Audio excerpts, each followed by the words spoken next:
발로 쓴 칙칙한 기사는 가라 발칙한 경제입니다. 오늘은 여러분들에게 정말 실생활에 도움이 될 만한, 나의 삶에 도움이 될 만한 이야기를 준비했습니다. 머니투데이 방송 권순희 기자 나와 있습니다. 어서 오세요. 안녕하세요. 상식에 만든 말은 욕심이라고 생각하는 상식주의자 권순우입니다. 네, 반갑습니다. 저는 시장을 읽는 남자 이주호 앵커입니다. 자, 오랜만이죠? 예, 오랜만에 오셨습니다. 제가 자리를 비워서 조금 게으르신 것 같아요.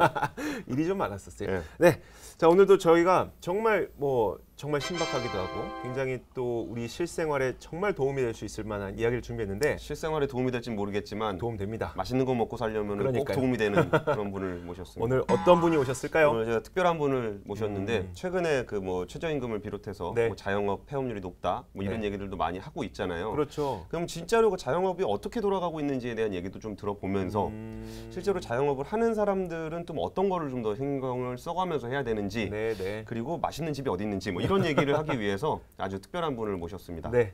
자, 오늘 이 자리에요. 저희가 일도시 패밀리 김일도 대표를 모셔봤습니다. 어서 오세요. 안녕하세요. 네, 반갑습니다.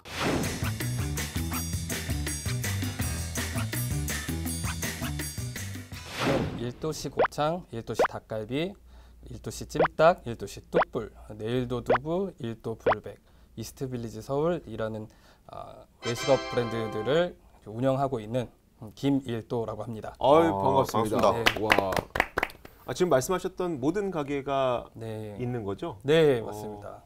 부자십니다. 프랜차이즈예요? 프랜차이즈는 아니고요. 저희 직영만 운영하고 있어요. 네, 모든 브랜드들을 다 저희가 직접 운영하고 있습니다. 제가 사업하고 싶다고 해도 안 되는 거죠? 네 맞습니다. 직원으로 들어가면 근데 가서 먹는 거는 되나요? 먹는 건 되고. 네, 먹는 겁니다. 아니면 직원으로 들어가면 되고. 직원으로 들어가면 빡셀 겁니다. 네. 워낙 깐깐하게 매장을 관리하시기 그래요? 때문에. 예. 한번 이야기를 한번 들어봐야 되겠네요. 그 말씀해주셨던 그 음식들이나 네. 이런 브랜드에 대해서 좀 소개를 좀 해주세요. 일도시라는 게 일단은 그 성함이기도 하고 네. 어떤 의미를 갖고 있어요? 일도시라는 게? 일도시라는 이름을 가지고 시작한 거는 아니었는데 네네. 처음 매장 오픈하고 이제 영업이 굉장히 잘 안 됐어요. 그래갖고 손님들 한 팀 한 팀 기다리다가 손님들이 너무 반가우니까 굉장히 친해진 거예요. 그렇죠. 네. 간간히 오시는 분들이니까. 네, 아직 젊은데 사장님 소리가 굉장히 안 어울리는 나이이기도 했고 그래서 손님들한테 사장님 거리면 좀 오글거리니까 제 이름 불러달라고 했었는데 일도시. 그 다음부터 손님들이 일도시 하면서 일도시네 가자 하다 보니까 제가 자연스럽게 간판을 일도시로 가게 되더라고요. 네. 그리고서 제가 처음에 들었었던 얘기는 이게 99도에서 물이 끓지 않지만 1도만 올라가도 이게 끓는 그런 어떤 이미지를 형상화하기 위해서 일도시라고 들었는데 나중에 갖다 붙인 거네요. 네, 맨 처음에는 그냥 일도시 하다가 제가 이제 매장을 오픈하고 일도시라는 이름을 이제 쓰기 시작을 하면서 손님들께서 이제 자체적으로 해석을 해주시기 시작하시더라고요. 그래서 이게 사람 이름이라고 하기에는 좀 이게 좀 낯설죠. 네, 좀 낯설고 하니까 이게 숙성되는 온도일 것이다, 아니면 끓는 임계점에 대한 것일 것이다. 이 닭갈비는 일도시에서 만들었을 거야. 숨겨진 일도시를 찾아서 네. 온도의 비밀. 손님들께서 자체적으로 해석해 주시는 것들이 또 이렇게 쌓이더라고요. 저희가 이제 이 자리에 사실 음식점을 홍보하기 위해서 나왔다기보다는 실제로 음식점 홍보하려고 불렀습니다. 그러지 마세요. 맛있더라고요. 저는 진짜 듣고 싶은 이야기들이 많은 게 진짜 요즘에 자영업 폐업하시는 분들도 굉장히 많다고 하니까 그러면은 과거의 기억을 떠올려 봤을 때 지금은 그래도 꽤 성공하고 있는 상태잖아요. 그럼 과거에 처음 창업했을 때 내가 부족했던 것은 무엇이었고 이거를 바꿨더니 지금 잘 되는 이유는 이거더라. 이런 것들이 있을 것 같아요. 좀 가장 큰 것들이 뭐였을까요? 맨 처음 첫 번째 가게에서는 굉장히 잘 안 됐었거든요. 네. 무슨 장사였어요? 그때도 이제 야채 곱창 볶음 장사였는데 제가 이제 그때 당시 33평짜리 가게를 이제 덜컥 열었었는데 넓은 거잖아요. 넓은 거였어요. 그러니까 제가 제 딴에는 좀 굉장히 크고 멋있는 가게들을 이제 상상을 할 거 아니에요. 막상 열고 보니까 제가 33평도 컨트롤하기 굉장히 어려운 평수라는 걸 그때 좀 깨달았었고 그렇다 보니까 거기에 따른 임대료나 동선 이제 그 움직이는 동선 같은 것들도 전혀 고려하지 않았었고 그리고 동선을 고려해야 된다는 것도 지금 알았죠. 그러니까요. 저 지금 몰랐어요. 동선을 고려하지 않으니까 사람들이 굉장히 많이 필요해지기 시작을 하고 그거는 또 이제 인건비의 상승으로 가잖아요. 네네. 효율 같은 것들도 따지지 않았었고 임대료나 손님들의 성향 같은 것들도 전혀 이제 고려하지 않았었던 것들 때문에 이제 첫 번째 매장에서 이제 얻을 수 있는 그 공부는 다 한 거죠. 그래서 제가 두 번째 매장 갈 때는 이것만 안 하면 여기서 했던 것만 안 하면은 다 되겠다. 약간 연애 같은 느낌이네요. 이런 점만 안 갖고 있는 여자친구 이번에 만나야지 뭐 이런 식으로. 네. 그래서 그때 당시에 이제 제가 나름 이제 분석했던 거는 무조건 임대료는 가장 저렴한 곳으로 가야 되겠다. 임대료가 그때 당시 굉장히 부담스러웠었고요. 네. 이제 두 번째는 좀 작아야 되겠다, 매장이. 매장이 작을수록 제가 컨트롤하기가 쉬워지고 사람이 적게 필요한 거니까 이제 적어야 되고 그런 동선 같은 것들을 이제 가급적 효율적이게. 임대료가 낮다는 거는 네. 주요 상권이 아니란 얘기가 아니에요? 맞아요. 그러니까 좋은 곳은 임대료가 높잖아요. 네. 그러면은 나쁜 지역, 그러니까 사람들 잘 안 오는 지역에 가게를 내라는. 후에는 저도 조금 생각이 바뀌었었는데요. 네네. 이제 첫 번째로는 그 살아남기 위해서는 결국에는 이제 외식업이 적은 리스크를 안고 가는 게 좋다라는. 그렇죠. 고정비는 일단 좀 낮춰놓는 게 좋죠. 알겠어요. 네네. 제가 이제 제가 좀 실력이 붙고 이제 자신이 있다라고 생각을 했을 때 그 임대료가 좀 높은 곳에서 경쟁자들하고도 붙어갖고도 이제 지지 않을 정도의 경쟁력을 갖췄을 때는 가도 되는데 그 전에는 오히려 임대료가 낮고 유동인구가 좀 적더라도 손님들을 끌어올 수 있을 만한 그런 실력을 갖추는 게 먼저다라고 이제 판단을 했죠. 생각해보니까 임대료가 좋은 곳은 유동인구가 많은 곳이기도 하지만 네. 그럼 그 주변 상권들도 워낙 발달해 있어가지고 그렇죠. 이제 거기서 또 치열하게 경쟁을 해야 되는 건데 네. 근데 그 왜 첫 번째 종목이 왜 곱창이었던 거예요? 이게 뭐 곱창이라는 외식업을 시작하시게 된 동기는 어떻게 되세요? 원래는 그 저희 어머니께서 원래 장사를 하셨었거든요. 네. 그래서 시장에서 그 야채 곱창 장사를 하셨어요. 맛있죠. 네. 네. 그래서 제가 이 곱창을 가지고서 사업화를 시켜보겠다라는 이제 부푼 꿈을 안고 이제 그거를 이제 어머니 가게에 들어가서 이제 일을 도와드려 봤었는데 이제 어머니께서는 그냥 동네에 그냥 작은 곱창집으로 남고 싶어 하셨었고 네네. 저는 이거를 이제 사업화 시켜야 된다라고 이제 주장을 했었는데 그 두 가치관이 좀 충돌하더라고요. 싸웠어요? 많이 싸웠죠. 네. 그래서 저는 이 곱창집이 어떻게 브랜드화 될 수 있을 거라고 생각을 했었는데 네. 아무래도 제가 그걸 증명하려면은 직접 나가서 해봐야 그렇죠. 되겠다라고 네. 생각을 해갖고 이제 제 개인적으로 이제 독립을 하게 되겠더라고요. 지난번에 김일도 대표님한테 들었던 얘기가 장사와 사업의 차이가 뭔지 아세요? 장사와 사업. 아니요? 그 거잖아요. 얘기 좀 해주셨으면 좋겠어요. 장사와 사업이 달라요? 되게 인상적이었었거든요, 저는. 네, 제가 이제 전 학교에서 전공을 이제 경영으로 했었는데 제가 경영을 배울 때 경영학이라는 거를 배울 때는 경영에는 뭐 재무가 있고 네, 뭐 네. 인적 자원 관리가 있고 네. 마케팅 이런 것들이 이렇게 네. 있는데 그거를 막상 실제 매장에서 적용을 하려고 하다 보니까 이게 굉장히 맞지 않는 거예요. 왜 계속 이게 틀에 맞지 않고 겉돌고 맴돌고 나는 이론적인 이야기만 하는 것 같지라는 네네. 생각이 들어서 이걸 잠시 빼놓고 이제 들어가서 보니까 결국엔 장사라는 것이 손님들이 들어와서 맛있게 먹고 나가는 것에 집중을 해야 되잖아요. 네네. 그러려다 보니까 거기에 있는 사람들은 인적 자원 관리가 아니고 그냥 어떤 삶을 살게끔 해줘야 되는 거죠. 그러니까 일하는 사람들이 어떤 뭐 동기부여라든가 경영의 어떤 인적 자원 관리에 의한 툴이 아니라 네네. 그냥 거기서 손님들하고 웃고 떠들고 즐기고 직원들끼리도 이렇게 그냥 서로 그 네. 안에서의 하나의 네. 삶을 이제 살게끔 해줘야 되고 그 매장은 그런 식으로 돌아가게끔 해야 되는데 이거를 사업의 틀에서 보자면은 굉장히 틀린 이야기잖아요. 네, 그래서 장사와 사업이 거기서부터 이제 차이를 좀 보이는구나라고 해갖고 매장은 저는 이제 장사적으로 이제 철저하게 접근을 하고 네, 네. 그런 장사하는 매장들이 모여서 그걸 어떤 사업- 그걸 사업적인 툴로 좀 어. 적용을 해야 된다고. 아니, 곱창집이랑 닭갈비집 이런 데가 이게 가로수길 아시잖아요. 네네. 거기 뭐 파스타 먹고 막 네, 그런데요. 맞아요. 거기 정그러니 곱창집이 있다니까. 네. 그러면 곱창집이라 그러면 아저씨들 소주 먹고 뭐 이런 네네. 분위기가 좀 연상이 되잖아요. 근데 실제 가보면은 젊은 여성분들이 되게 많아요. 왜 그런지는 뭐 한번 들어보죠. 들어보죠. 한번. 제가 이제 외식업 하면서 나름의 공식들을 좀 이제 짜보잖아요. 네. 그러면 결국에는 음식점은 맛있어야 되고 네. 예. 예. 가격이 적절해야 되고 네. 서비스가 좋아야 되고 청결해야 되는 거죠. 예. 되게 기본인데. 굉장히 네네. 기본인데 사실은 그 기본기가 안 지켜지는 것이 굉장히 많아요. 이제 외식업 자영업 하시는 분들 자기 스스로 이제 가슴에 손을 얹고 보면은 네네.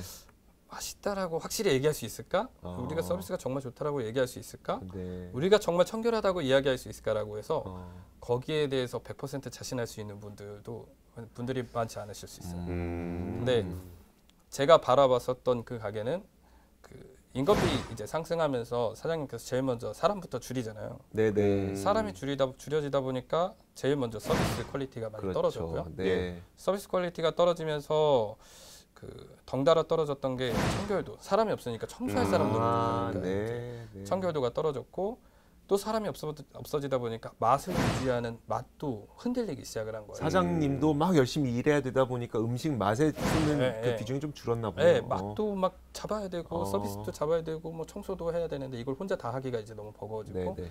같이 일하시던 분들이 이제 줄기 시작을 하면서 음. 이걸 지키지 못해서 계속 들락날락거린 거죠. 어떤 때는 굉장히 맛있고 어떤 때는 굉장히 친절한데 어떤 때는 또 되게 맛없고 불친절하고 네네. 더럽고 한 것들이 이제 입소문이 이렇게 난 거죠. 이제 제가 분석했었던 바로는 그 세 개가 다 흔들렸기 때문에 이분이 이제 못하겠다라고 네, 이제 생각을 하셨던 것 같고 저는 그 포인트만 잡아서 이 세 가지만 잡아도 올라갈 것이다라고 이제 저도 도박을 한 거죠. 네, 네. 제가 그동안 찾았던 공식이라고 얘기했던 것 이 세 개만 잘하면 정말 올라올까라고 했었는데 놀랍게도 딱 그 세 가지만으로도 올라오더라고요. 그러면 그런 문제점이 생겼을 때는 어떻게 해야 될 것 같으세요? 저는 지금 이제 외식업 하시는 분들 대부분들이 이제 사람 줄여야 된다는 얘기를 네네. 많이 하세요. 근데 저는 사람을 줄이는 순간부터 무너져 간다고 생각을 하거든요. 이제 사람을 줄일 것이 아니라 오히려 매출을 끌어올려야 되는 거죠. 그렇죠. 네, 그래서 네네. 첫 번째로는 사람 줄이는 것을 조심해야 된다. 그러니까 사람을 정말 줄여야 되지만 그게 맹목적으로 갑자기 그냥 사람 하나를 빼자가 아니라 우선순위는 아닐 수 있다. 네, 네. 우선순위로 두어서는 위험하다고 이렇게 생각을 하고요. 그리고 좀 객관화시킬 필요는 좀 있을 것 같아요. 자기 매장에 대한 객관화가 네네. 저도 매장 안에 있으면은 그냥 일상으로 돼버리거든요. 예. 매장 안에 있으면 어. 구석진 곳에 거미줄이 쳐지고 있는지 전혀 느끼지 못해요. 아, 그렇죠. 늘 네네네. 오고 가고 있으니까 네네. 신경을 못 쓰게 되는데 외부의 시선으로 바라봤을 때는 장마 시작 전에는 거미줄이 칠 것이다라고 이렇게 보거든요. 아, 그래요? 여지없이 거미줄이 있거나 네, 그 주방 곳곳에 이제 맨날 있던 곳은 냄새도 그냥 익숙해요. 근데 아, 맞아요. 밖에 있다 오면은요 퀴퀴한 냄새가 날 때가 있어요. 그러면 아, 여지없이 식당에서 어느 그러면 안 부분들의 되죠. 네네. 성과에 문제가 있을 때가 있어요. 그래서 자기 매장에 대한 것을 최대한 객관화시키는 것이 중요하다고 생각을 해요. 그럼 이제 좀 정책적인 얘기 좀 해볼게요. 네. 이렇게 그 폐업률이 자영업 폐업률이 10개 중에 9개가 문을 닫는다. 물론 통계적인 얘기는 별도로 하더라도 그 자영업을 실제로 이렇게 많이 해보셨잖아요. 경험도 네. 오래되시고 왜 그렇게 많이 망할까요? 본인 얘기 아니더라도 그냥 주변에서 보는 경험적으로 보셨을 때. 저는 이제 제가 외식업 하면서도 저만의 공식을 찾았으면서도 그게 정확하게 안 먹혀 들어가는 경우가 있어요. 그렇게 많이 했는데 그 공식이 정확하게 먹힐 건데 이 아이템이 이런 장소에서도 안 되는 경우가 있구나 네네. 할 정도인데 사실 운빨도 많이 이제 있는 것 같아요. 뭐 주식 투자나 이런 것만큼은 아니겠지만 예. 외식업도 결국에는 운이라는 요소가 어느 정도 받쳐줘야 되는데 그 운에 대한 것을 이제 커버할 만큼 준비를 많이 해두기도 해야 된다는 거죠. 이렇게 잘 준비한 것도 망할 수 있다라는 것을 이제 염두에 두고 시작을 해야 되는 건데 그 망하시는 분들 이렇게 접는 분들 보면은 이렇게 위험한 건데도 이 정도밖에 준비를 안 했나 싶은 경우가 많아요. 혹시 예컨대를 좀 뭐 예를 들어 주실 수 있어요? 뭐 첫 번째로는 뭐 맛없는 경우가 이제 있겠죠. 준비가 안 돼서. 네. 이런 맛으로 냈나. 가서 훈수 드신 거 아니에요? 맛이 왜 이래요? 이러면서. 여기 이렇게 하면 안 돼요. 네. 맛이나 가격, 그러니까 맛에 대한 가격, 뭐 네네. 양이나 뭐 이런 것들, 그리고 뭐 시설적인 부분들도 사실 있겠죠. 뭐 이런 제 경우로 이렇게 놓고 보면은 술 상권에는 술집이 들어가야 되고 밥 상권에는 밥집이 들어가야 되는데 그것도 모르고 하시는 분들이 굉장히 많아요. 준비가 많이 안 돼 있는. 예, 네. 그리고 예를 들자면 뭐 맛있으면 알아서 닻을 찾아올 거야라고 생각을 하는데, 심지어 맛도 없어. 근데 그 맛있어서 찾아오는 상권이 따로 있어요. 근데 사실 이제 술 상권 같은 경우는 우리 지나가다가 그냥 여기 갈까? 네, 저기 갈까? 맞아요. 하는 게 술 상권의 네, 특성인데 네. 그곳에서 골목골목의 맛집이니까 찾아올 거야라고 생각하는 순간 아. 네, 망하는 경우도 되게 많거든요. 근데 그런 것조차 이제 준비 안 돼 있고 공부 안 한 경우가 많은데 정말 공부 많이 하고 준비해야 되는 게 이제 필요하다고 생각을 해요. 제일 많이 망하는 이유 중에 하나겠죠. 그러면은 최근에 그 최저임금 인상 관련해 가지고 자영업자들 많이 힘들다는 얘기들을 네. 이제 뭐 언론을 통해서 많이 보게 되는데 네, 네. 실제로 자영업자 본인 얘기도 좋고 아니면 네. 주변에도 이제 그런 분들 많이 있을 거니까 네. 그 최저임금 인상에서 느껴지는 어떤 체감할 수 있는 그런 분위기는 좀 어때요? 저희 그 외식업 지금 현황을 보면은 예. 그 수익률, 마진율이라고 하잖아요. 이제 이미 마진율 자체가 굉장히 박해요. 그러니까 손님들은 너무 이제 영리해져 갖고 예. 이제 가성비를 굉장히 추구하잖아요. 네. 그래서 저렴해야 되는데 맛도 있고 푸짐해야 되는 그게 이제 저희가 맞닥뜨리는 이제 자영업자들 현실이거든요. 예. 예. 그러면은 맛도 있고 양도 있어야 되면서 싸려면 그만큼 저희가 가져가는 게 적어야 되는데 네. 이미 가져가는 게 굉장히 박한 상황에서 코스트가 그러니까 인건비라는 이제 코스트가 네네. 갑자기 확 올라 버리니까 그걸 예. 버티지 못하고 이제 무너지는 거죠. 그래서 저희 외식업 하시는 분들이 자영업자들이 좀 살아남을 경쟁력이 있는 상태에서 좀 올라와 줘야 되는데 그게 이제 너무 급작스럽게 팍 올라와 버리니까 그 이제 이미 여기까지 올라왔는데 여기서 팍 더 올라와 버리니까 이건 이제 죽겠구나 하고 이제 더 겁먹는 거죠. 그게 실질적인 위협으로 다가와서 막 사람 자르고 문 닫고 막 그래요? 실제적으로 사람을 많이 이제 자르기도 하고요. 운영 시간을 줄이거나 뭐 그러니까 사실 이제 정부에서 기대했던 효과는 임금 자체가 오르는 건데 예. 이미 줄 수 있는 임금은 거기서 이제 끝이거든요. 그러니까 아예 근무 시간을 줄여버리면서 그 임금 요즘에도 그런 거 하나 모르겠는데 예전에 꺾기라는 게 있었어요. 그러니까 뭐 예를 들어서 점심 시간 3시간 그리고 저녁 시간 3시간이면은 크로스 타임 안 쓰는 거? 예. 나머지 시간 그냥 너 잠깐 나가서 놀고 와 해갖고 어차피 그때 일 안 하니까 그래서 시급을 딱 6시간만 주고 뭐 이런 요즘에도 그렇게 하나? 예, 요새도 그렇게 많이 하고 있어요. 그러니까 브레이크 타임 같은 그러니까 그걸 이제 휴게 시간이라고 얘기하잖아요. 휴게 시간을 근무 시간에 포함시키지 않는 거죠. 예. 그래서 이제 보통 체류 시간과 이제 근무 시간이 별개로 되는 거죠. 예. 그러면은 이렇게 그 정책 제안 같은 거라 그럴까? 정책이라는 게 뭐 꼭 구체적인 정책이 아니더라도 그냥 정부에서 뭔가 자영업을 위해서 뭔가를 한다면 좀 어떤 부분들을 좀 신경 쓰면 좋을까요? 저는 개인적인 바람으로는 이게 내놓는 정책들이 사실 자영업, 그러니까 특히 외식업은 네. 이분들이 외식업을 모르고 정책을 계속 내고 있구나라는 느낌이에요. 뭐 그걸 보완하는 정책이나 이런 것들도 사실 대부분 그렇고요. 그리고 외국 어디선가 사례를 이제 보고 이제 자꾸 이게 섞이는 거예요. 예. 근데 우리나라 실정에 맞는 정책을 내줘야 되는데 자꾸 이제 외국 사례들에 이제 걸쳐서 하니까 그게 더 중구난방으로 좀 이제 어려워지는 거죠. 그래서 우리나라는 우리나라만의 스타일이 분명히 있는데 거기에 맞춘 정책들이 좀 나왔으면 좋겠다 싶더라고요. 혹시 뭐 구체적으로 생각나는 것 좀 있으신가요? 개인적인 바람으로는 급여가 오를 거면 정말로 급여가 올라야 되는데 예. 급여가 오르는 게 이제 막히면 네. 그 옆에 다른 부수적인 복지를 끼워 넣어요.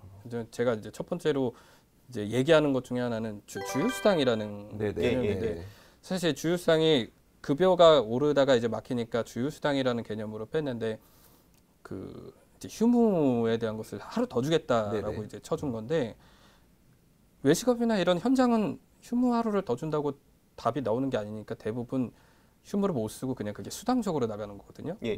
그러면 임금도 주고 주휴수당도 주는데 그러니까 이런 부수적인 수당 같은 것들이 더 붙는데 나중엔 임금도 다시 오르고 다시 이것들도 오르고 하니까 이게 그 이제 이중적으로. 곱하는 게 되더라고요. 그러다 보면은 그 지금 현재 뭐 우리나라의 급여 수준이나 최저임금에 대한 부분들이 그렇게 이제 이제 다른 나라들과 비교했을 때 한 어느 정도다라고 얘기하지만 붙인 거 어느 나라에서 따오고 한 것들이 살을 붙으면은 저희 나라는 이미 외식업이 견딜 수 없는 수준으로 가거든요. 그러니까 이제 그 정책적으로 하는 거와 실제로 하는 건 이것저것 또 붙어 있는 것들이 있으니까 실제를 두고서 좀 정책을 했으면 좋겠다 뭐 이런 말씀이신 것 같네요. 저는 또 하실 말씀 있습니까? 네. 그리고 이제 급격한 부분들이 급격한 인상이 문제잖아요. 원래 이제 꾸준히 올라오고 있었던 것들은 감당할 만한 것 같아요. 근데 이제 급격하게 오르면은 그걸 버티기가 좀 힘든 거니까 그 폭에 대한 것들을 고려했으면 좋겠고요. 예측 가능성에 대한 이야기. 네, 맞아요. 그리고 뭐 1만 원, 뭐 이제 최저임금 1만 원에 대한 이야기를 하지만 저희가 정말 걱정하는 건 1만 원 이후는 어떻게 될까도 이제 걱정이 되는 부분들이죠. 맞아요. 똑같은 비율로 해도 이게 액수가 확 올라가죠.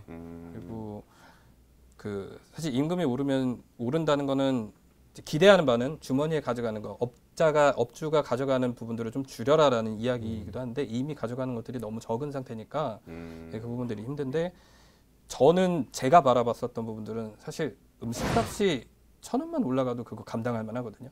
그렇죠. 근데 음식값이 1,000원 올리는 데까지 그 소비자들이 이제 감당해야 될 폭이기도 하잖아요. 맞아요. 그러려면 그만큼의 시간이 필요하거든요.